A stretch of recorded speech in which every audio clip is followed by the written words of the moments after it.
the right, Eric Smith. Defending Invitational Champion in the foreground, Mark Blesso, Brian Swatkins, Jeff Pyka. This is their 3rd time on camera today. This is. Blesso, Swatkins, Pyka have been killing it, but apparently they have a loss. They do. So they have slowed down on the killing it, and this is basically, we're in what feels like winning in territory right now. Right. Now, the math is sort of strange because of the number of teams. We were at 192 teams, and we are also in the +1 system. Yeah. Which means that we take the normal amount of rounds that you would do for like a one-on-one tournament, and then add an extra one because we're cutting to the top 4 instead of to the top 8. Yes. So the math is kind of fuzzy. You would need to get an expert on math breakers. I was watching Ely Cassis doing some weird numbers games with his life pad earlier because he's another of the near undefeated. Their team is actually X-0-1. Correct. Willingly chose a draw last round. Exactly. They're actually in the background behind the New Jersey team there on the right. At the off-camera feature match table. You can just barely see Ely. Well, not anymore, but you could for a second there. And he's gone. And he's gone. Yeah. So, looks like we're going to start with Gerard Fabiano and Brian Swatkins in the middle. This isn't the first time we've seen Swatkins and his deck that has 4 Gray Merchants of Asphodel. Unfortunately, or fortunately, depending on who you're rooting for. He'll be playing against Gerard. I don't know what Gerard is on. Gerard is also a base black deck. His Gray Merchant count is 0. Now, the number of Gray Merchants in their pool overall appears to be 0. Impossible. They open 12 packs. That's not possible. I'm telling you, man. They have no Gray Merchant of Asphodel. Unlucky. Very much so. However, Gerard does have Hythania the Cruel and Keepsake Gorgon as 2 quality elimination spells, along with double Rescue from the Underworld and several other great control effects, as we see Brian lead off with Returned Phalanx. Gerard also has access to Returned Phalanx. As we see here, he has 4 in his pool. Jeez. Only 3 in his main deck. All right, so he's trying to play a little bit of a defensive game. He wants the games to go as long as possible, probably make it so that he can actually get to Hythania the Cruel and activate its monstrosity, and probably has won a lot of games that way. Absolutely, yeah. That card is very dangerous, and especially in these slow mirrors where pretty much Gerard wants his opponent to lead with Return Phalanx, I think. Yeah, I mean, this is exactly where he does want to be. He's got to be absolutely thrilled. This is the start. I mean, Scholar of Etheros, which is, kind of annoyance, but it's super slow. It's only got 1 power. When we get into a much later game, it's going to be really good for Swatkins, but yeah, I don't think that he cares right now. Scholar of Etheros has actually been a card that surprised me a lot today. It has this sort of Orzhov Extort activated ability. Yeah. And it's actually been surprisingly effective as just a blocker. Yeah. Just walking around the room, seeing the number of Nessian coursers and things around the room. It's actually fairly impressive as we see Disciple of Phenax enters with the full amount of Brian Swatkins' hand to be able to get rid of a card. We see double Gray Merchant and Sentry of the Underworld. There's Disciple of Phenax. It is the discard spell creature, sort of the Vizkopa Confessor of this set. I call it kind of like a thieving sprite. Thieving sprite of this set. That's probably better. Yeah, I mean, because if this thing could extort, it would be insane. Yeah. Has the double black to be able to count itself for the devotion to black. Gerard elects to take away the Sentry of the Underworld, Griffin Skeleton. Disciples aren't really that good right now, I suppose, is the thought process. And he's actually just not going to cast 1 for 2. That's a little bit surprising. Or it would be for 3, excuse me. Be but for 3, yeah. to see, what am I talking? It's 5 mana. It's not 5 4. Sorry. mana. The Gray Merchant is 5 mana. 5 mana. Disciple is 4. Yes. My so apologies. it looks like he's got all 3 copies of Gray. 3 of 4. 3 of 4 copies of Gray Merchant. So he's going to be able to just chain those together going forward, unless Night Howler starts taking over. That's Night Howler. That's the I think it's like the Bone Scythe. Is that the one that was, you were looking for Bone Horde? You were looking for Bone Horde. Yes, the living weapon. It's the Bone Horde of this set. There's Night Howler. Enchantment creature Horror has power and toughness equal to the number of creature cards in all graveyards. There's currently only 1. That number is sure to rise later on as Brian hits land number 5, and the Gray Merchant March is going to get underway. There's Gray Merchant of Asphodel. First one's going to be for 3, second one's going to be for 5, third one's going to be for 7, so it's going to bring the pain in a big way if he's able to cast all of these. See what Fabiano can do to maybe push through some damage, maybe kill some of these Gray Merchants if he has any removal spells. Not sure if he has anything just yet. he's also got this Scholar of Athreos to be able to finish things off once all these Gray Merchants enter play. So he's not even going to have to use the attack step to be able to knock off Gerard, because this is going to be, well, in response, we're going to kill one of the Gray Merchants. I wonder, I was going to say, does he have the God Yeah, willing? the God's Willing. I thought maybe for a second that he did. He does not have one in his deck, though. That's a good bluff. Yeah. Made him think about it for a minute. Their Lash of the Whip going to make it so the Gray Merchant only does drain for 3. Now Gerard's going to play, oh boy. Oh dear, Big Papa. So this is one of the main reasons to be in black. That would be the Aberrant Overlord. That is a lot of devotion to black. Yeah. That is, boy, is that nice. So what's going to put into 6? It puts in 6, 1, 2, 3. 7. 7 1/1s? Jeez. Now, to be fair, one of them's going to get sacrificed. If we're being fair, sure. Well, we're not really being fair, because here's the 3rd Gray Merchant of Asphodel. That's true. This one's also going to hit for 5 because of the Lash of the Whip that we cast last turn. So we're going to sacrifice Disciple of Phenax to be able to grow that Night Howler a little bit. Keep those flyers in play as well. Here's another Disciple.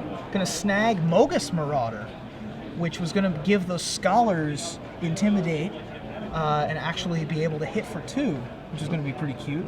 And Gerard instead is going to go a reach in for his flyers and his Abhorrent Overlord, and he's going to get in for a lot of damage. A lot of tokens. Doing pretty good attack here. I don't know if he wants to attack with everything yet, or if he wants to maybe hold some back on defense, because he has the reason to maybe want to hold something back. He is only at, he is at 8. Like, this is not completely comfortable territory. Agreed. Agree 100%. So he's only going to leave 1 back. He's going to leave back 4 blockers and attack for 12. The clock doesn't really change all that much. We learned during the pre-release, those of us that were following the path of ambition, just how powerful Aberrant Overlord is. That is one ridiculous Magic card. Would you say this was the best pre-release guy that you could pick if you were going to pick a color? It was close. Our discussion was either between white or black. Okay. The Celestial Archon and the Aberrant Overlord. By the end of the event, we had pretty much decided it was the Overlord, because it almost always comes in, it's 7 mana, and it almost always comes in with about 8 power worth of flyers on average, which is just, or that's the low end actually, is 8 power worth of flyers. The high end is like 15. Yeah, which is kind of what we saw here from Fabiano. I mean, at least kind of close to that here. See, Voyage's End is going to bounce one of those 1/4s. Gerard's going to scry, going to untap all his creatures. Don't forget to sacrifice now, which he will do. Going to keep growing the Night Howler that is bestowed. And you see Gerard going to go reaching again for those flyers. Again, how many does he want to attack Now, with? if I'm not mistaken, I think Brian is at 8 here. Well, Brian gained a ton of life. Oh, he did gain a ton of life, so from he's those Gray not. Merchants, So he is going to be... Yeah, he's at 1 million. Yeah, I don't think he's at exactly 20, although that would be quite interesting if we were still at 20. Although attacking for 12 here, not going to help, as Keepsake Gorgon enters the battlefield.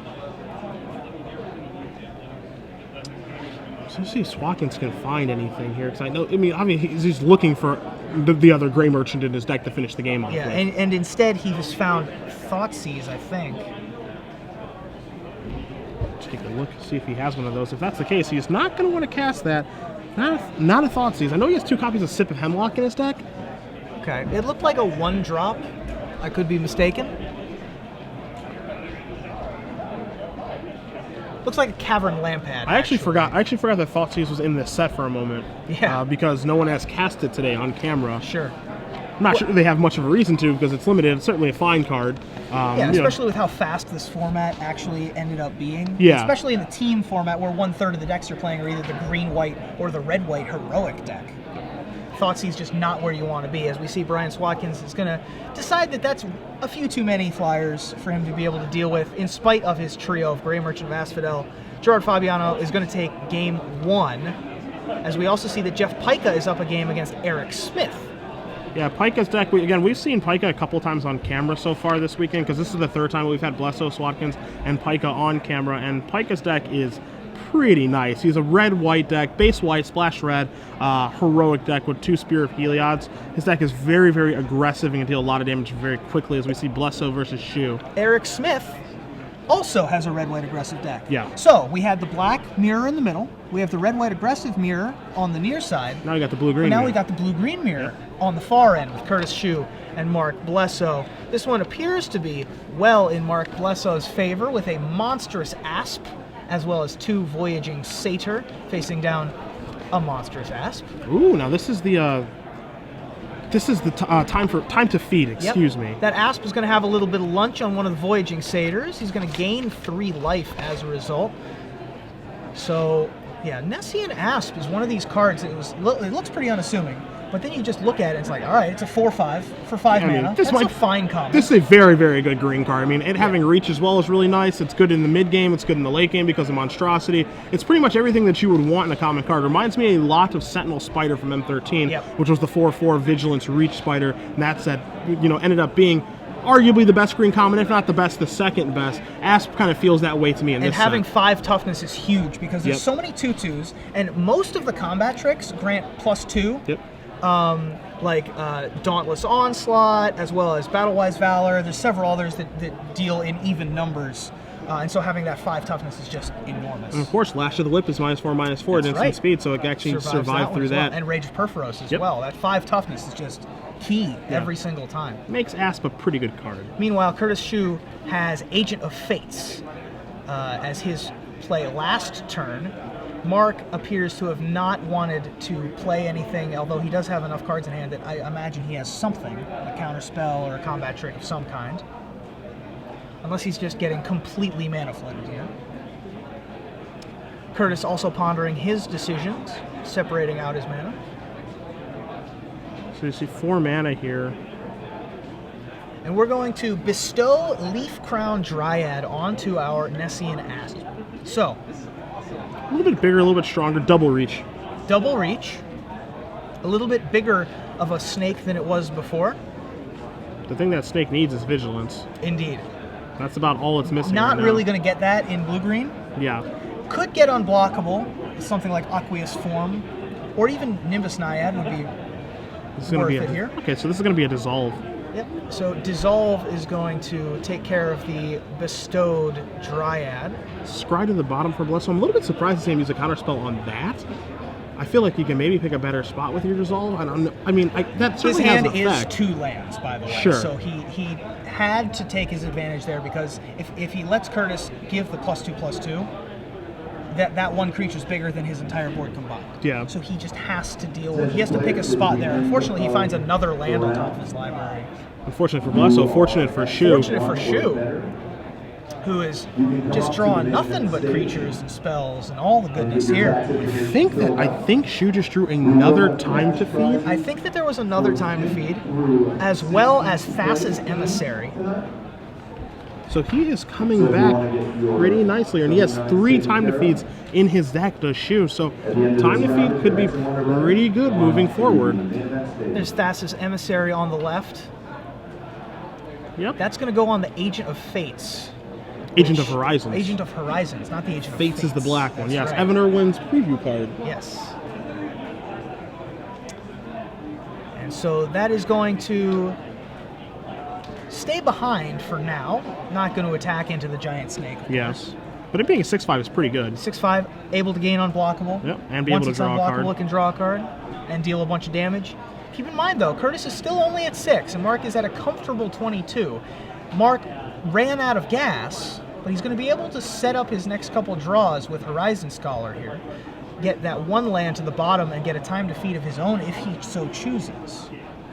I'm not sure he wants it, although the Time to Feed is going to be able to knock off the agent. Yeah, so it's kind of appealing to want to do that. You see Scry 2, 6 mana, 4/4 flyer. Of course, Horizon Scholar is not going to be too relevant because of the Asp being in play right now, but the fact that Time to Feed can shoot down that agent is pretty appealing. I think he's going to consult his teammates to see what they think about it. Yeah, the thing here is that Time to Feed is a good card. It's an elimination spell, but Curtis is at 6. He needs to finish him off before he just builds up section advantage that he's able to just completely turn the corner. Yeah. So I think he's looking for something more aggressive, maybe a bestow card to be able to just finish Curtis off.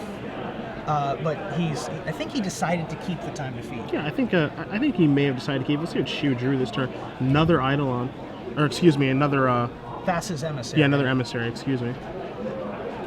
That is many, many crabs. We're choosing to time to feed. The Asp is going to take a big bite out of that Sphinx. Curtis is going to go to 9 as a result. See if he wants to make this unblockable. I'd be surprised if he wants to or not. Yep, and he's just going to pass the turn, it looks like. Maybe he's just going to hard cast this. Maybe he'll suit something up. Another, just cast the crab here, I think is probably what's happening. Yep. We're just going to cast Thassa's Emissary this time. A little interesting. I mean, he has the option to bestow it if he wanted to. Takes his full entire turn to do so, but just opts just to cast the 3/3 and pass the turn back. Yeah. So Mark did draw the time to feed that he decided to keep. This is almost certainly going to eat this Agent of Fates here. And so we're just going to have a pair of crabs on Curtis Sheu's side of the board. That's why you like bestow, though. That's right. Kill one guy, leave something behind. Leave behind something relevant, too. They too. successfully made auras very good. Yeah. As Matthias and I were watching a game, the first game of the first match we had last round, there were 6 auras in play by turn like 5 or something like that. It was pretty excellent. Hey, look, it only took until year 20. Yeah, exactly. But now auras, we cracked the code. Yeah, but they're also just horribly difficult to for rules and stuff like that now with how bestow works. So 5 mana. I think we drew Antausa, Setessan Hero. Is there a copy of that in Curtis's deck? There is. So I think that's what we have in hand, but instead we're going to use our Nimbus Naiad to not just give that snake reach, but also give it flying. Yep. And also +2/+2, perhaps the most relevant. I would say that is easily the most relevant part. Don't know if she wants to attack yet this turn because he did draw another time to feed for his draw step. So he can successfully fight the Asp on the next turn, but he has to patiently wait and hope that Blesso doesn't have something to blow that up with. Right. So against technically Mark does have red mana. Yeah. So it could signal incorrectly, of course, that he has something like Portent of Betrayal. Sure. To just just win the game on the spot. Of course, Mark is not playing any red cards in his deck. It's just in there for the one scry. But Curtis has to think about that. Yep. And it's certainly something worth thinking about. Now, he does have access to cards that he can splash and Destructive Reveille from the sideboard if he wants to. But yeah, in main deck, he's not really starting any red cards. So we'll see what Blesso is going to draw here for this turn because things get bad for him now if this time to feed resolves the way that he wants it to. Yeah, these blue-green mirrors are very weird. They very much revolve around tempo plays, like who can make their guy the biggest for the time to feed first, who can time their voyage's end at the right time, whose Triton tactics is going to take over combat at the right time, things like that. Very intricate, weird board positions always arise during these blue-green mirrors. Ooh, time to feed number 3 resolves. Yep, and that looks like that's going to be quite the backbreaker on Mark Blesso's side of the board. I don't think you can turn them faster. Yeah, those are going to enter the red zone quite quickly. So Asp is going to be a 4 and 8. That's 10 damage from the Asp alone, and then the 2/3. So we're looking at an attack for 16 here. Oh, and by the way, I'll draw 2 cards. If you don't mind. If you don't mind, I don't mind. Now, this Voyaging Satyr isn't really doing anything. How dare you? Advantageous at this point in the game. How dare you? At this point, it was great when it helped us cast the Asp on turn 4. However, at this point, I think that preventing Curtis from drawing a card is possibly more important. He elects to keep it, however. Oh my goodness. And Prophet of Krufix. Boy. Is going to come down for Curtis Sheu. This game is spiraling out of control. Trigger. I want you to know how many Prophet of Krufix Curtis Sheu has in his deck, by the way. Curtis Sheu, you have his deck list. That would be 2. Must be nice. Good, clean living. Good, clean living. So there is Prophet of Krufix on the left there. As we see, we're going to clean up and head to the next game as Curtis Sheu takes game 1. Prophet of Krufix is the Seedborn Muse / Teferi. Yeah. Just two cards that are real fair. See a big smile there from Gerard. Not sure if his match is over yet or not. Looks like Swatkins may be mulliganing here. As you see, Fabiano is up a game. So we're gonna move over to Pyka and Smith. That's exactly what's going on here. You see Eric Smith, it looks like he's pretty deep in the champ, is the defending Invitational champion. That is a lot of tokens. Oh, is that an Elspeth? That is an Elspeth Suns champion. Boy, that is nice. That is a good Magic card. Jeff Pyka is stuck on 3 lands. He does have Anthrax and Cyanide, though. I'm sorry, that would be Annex and Cymede. Did I mispronounce that one? Yeah, I apologize. So if I mispronounce it, is that a win or a loss for me? See, I think I lost that Okay. round. Eric Smith isn't looking like he's going to lose this round, however, as many tokens coming in off of Elspeth Suns champion. There is the new Elspeth on the left. Justin Bieber, yep. With the +1 ability to make baby. Yep. And also has a Wrath of God, sort of Wrath of God, especially with all the monstrous creatures in this set. Extremely important to be able to take care of the monsters on the board with that minus ability. And also has a halfway decent emblem. I don't think I've seen the emblem happen yet. I've seen copies of the emblem. I have not seen the emblem happen yet. So we're going to see the Rage of Porphyros take down the legendary creature. Smith is going to scry, and we'll see if he's going to keep being aggressive with this attack or not. Yep. And it looks like there's no reason not to. And that Cavalry Pegasus is going to chump block the 2/2. Smith is going to get across for 5, and Pyka down to 1, and Pyka's going to concede that game. So we're moving on to game 3 here between Pyka and Smith. Yep, the Suns champion, the Dayman, the master of the Nightman is going to take that game. And so they're going to move on to a game 3. As it looks like we're going to cut back to the B match, the captain's seats, Brian Swatkins and Gerard Fabiano in the black mirror match. Discard, Rise of the Underworld looks like what Gerard's going to take immediately with the Disciple of Phoenix. Couldn't take it fast enough, In really. mirror matches like this, once you get to like turn 14, when each player has like 10 lands, Rise from the Underworld ends up being like a 4-for-1. Yeah. So you have to take that. Gerard actually has a somewhat aggressive draw here, although that's going to get pretty much stymied by Century of the Underworld, unless Lash of the Whip is able to happen. But Gerard only has 4 mana right now. So instead, another Disciple of Phoenix is going to just rob more cards. Yeah, just another insane Thieving Sprite. You see the Grey Merchant. And Dark Betrayal. Yeah. That's from the sideboard. A little bit of Dark Betrayal action. Not going to interest Gerard too much. Each of his cards have already done their work once they've entered the battlefield. And Gerard knows about Dark Betrayal as well right now, so it's not something that's going to be difficult for him to play around. Destroy a black creature. Okay, one of my creatures is going to die. Yep. Check. And each individual black creature isn't that important to him. So he's going to swing in with the Vigilant Flyer. And Grey Merchant was the draw. That Century of the Underworld is so good. Yeah, Sentry's great, but I'm also been heavily impressed by Disciple of Phoenix over the course of the day. Yeah. We've seen Thieving Sprite effects before. People were wondering how good Thieving Sprite was going to be. It ended up being great, as there's Lash of the Whip taking care of some creatures. In come the doofuses for Fabiano, so he's going to be able to push some damage through and pass back to Swatkins. And those Disciples having 3 toughness, very relevant there, because they were able to attack. Yep. Instead of just getting eaten by the giant spider or whatever vanilla Pillarfield Ox would be the vanilla 2/4. Sure.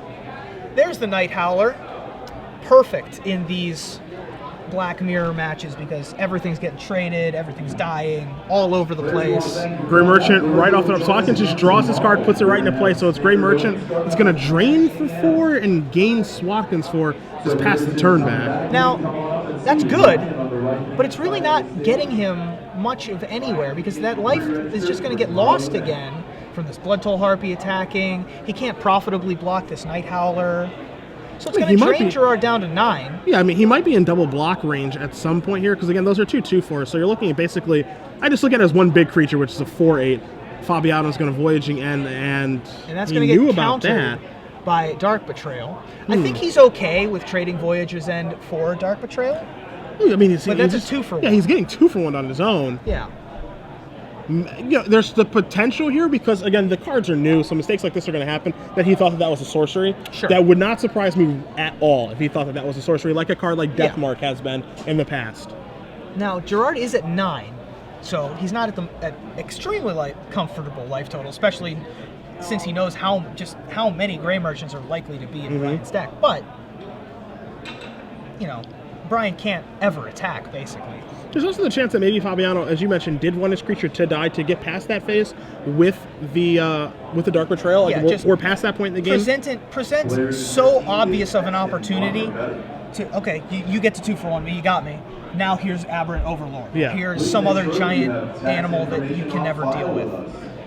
As there is a Blood Soul Harpy on Swatkins' side, but it's going to knock Fabiano down to 8. Swatkins going to go down to 16 as each player loses a life. Both players want to pay the toll. And there's another. Hey, how many tolls are you going to pay, buddy? I can't stop, won't stop. This is the toll house. You can call me Toll Booth Willie. I ran out of puns before you did. Yes! That's a win. You're That's up to a win. 8 and 37. Cedric the Newsening. Damn. I could do this. Rats. So, Blood Toll Harpy, number 2, resolves for Fabiano. Number 3 on the board. There's some mana. And we have Sip of Hemlock going to take out the Blood Toll Harpy. So he's going to try and get aggressive with his flyer here. He doesn't have much other options. Yeah, I mean, basically, he's gonna go kill. He's gonna attempt to like kill his guy. Looks like Fabiano's got Voyages in to bounce the guy. So Sip is gonna not resolve. There's your scry. I think he's gonna come across for 2 in the air. Yep. And knock Fabiano down to 5, and then just hope to draw the 4th Gray Merchant. Yep. Which is a situation that we've seen Swatkins in a lot over the course of this weekend, and he's never gotten there yet. Well, when you draw 3 of them, there's only 1 left in the deck. That's just math. So True. That's accurate. The odds are not in his favor. However, it is still an out. So this is one of the problems we've seen with these black control decks is they have a great way of getting their opponents to like 5.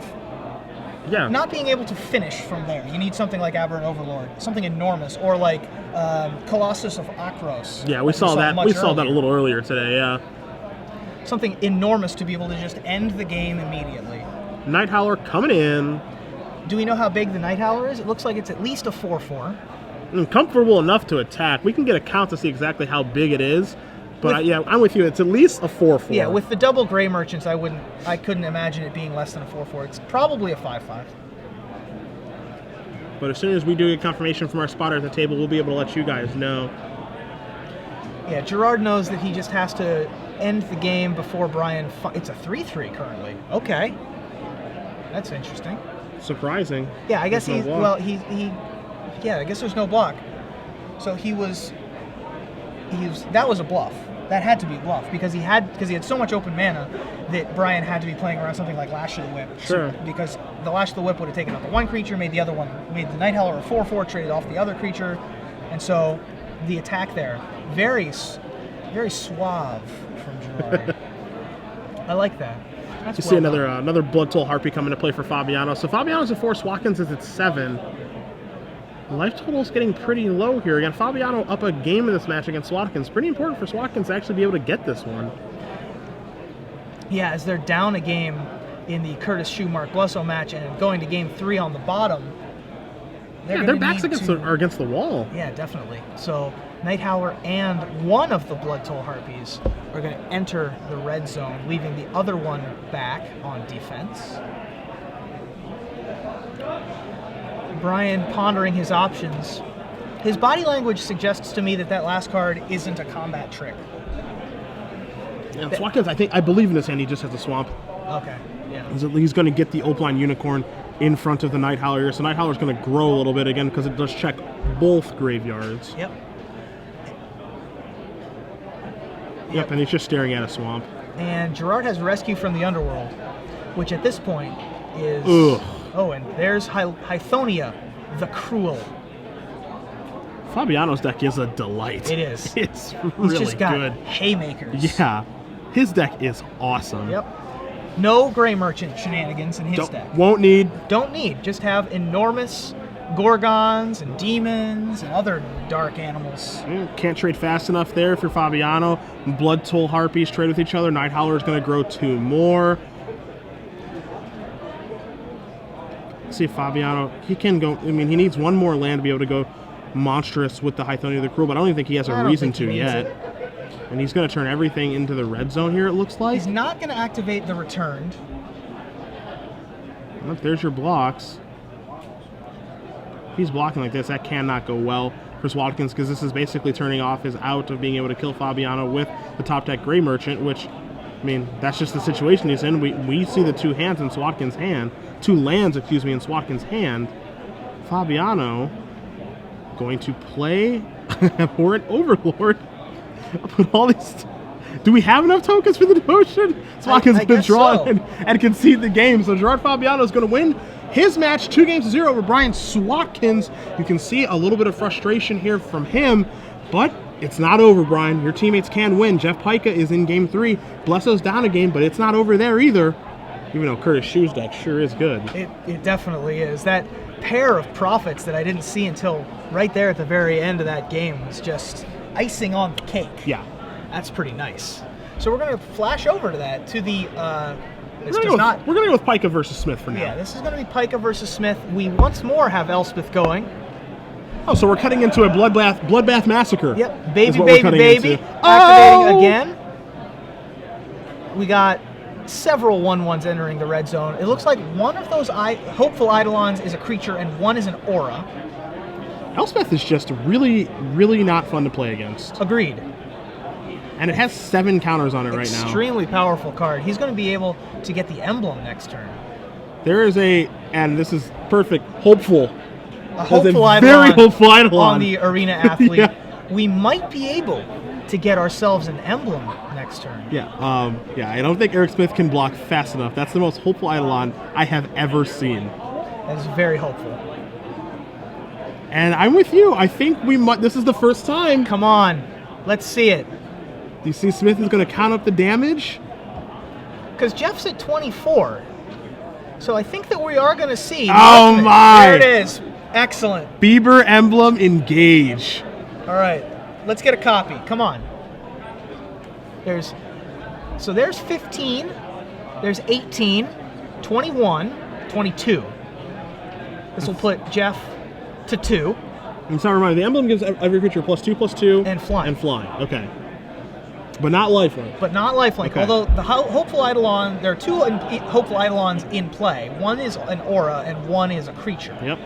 And that is it. So Eric Smith is going to win this match on the back of Elspeth. Sun's champion, Jeff Pyka, is defeated. And that means the team of Sheu, Fabiano, and Smith have won the match. I think we're going to cut over Sheu's way because those guys are going to finish up their game, I believe. I'm not sure if they're still battling it out or not, but either way, Fabiano, Smith, and Sheu are going to move on to X and 1. Yep. Not sure if they're going to be able to draw or not, but their decks look delightful. Very nice. Yes. Yes. Very good. Very good. All of them look very good. It's interesting that a lot of the teams have decided to put the black-based control decks in the B seat, creating a lot of mirror matches in all 3 seats. This one is not an aberration. Pardon the pun with Gerard's deck. Yeah, I mean, I think it's kind of just random where people end up putting the decks.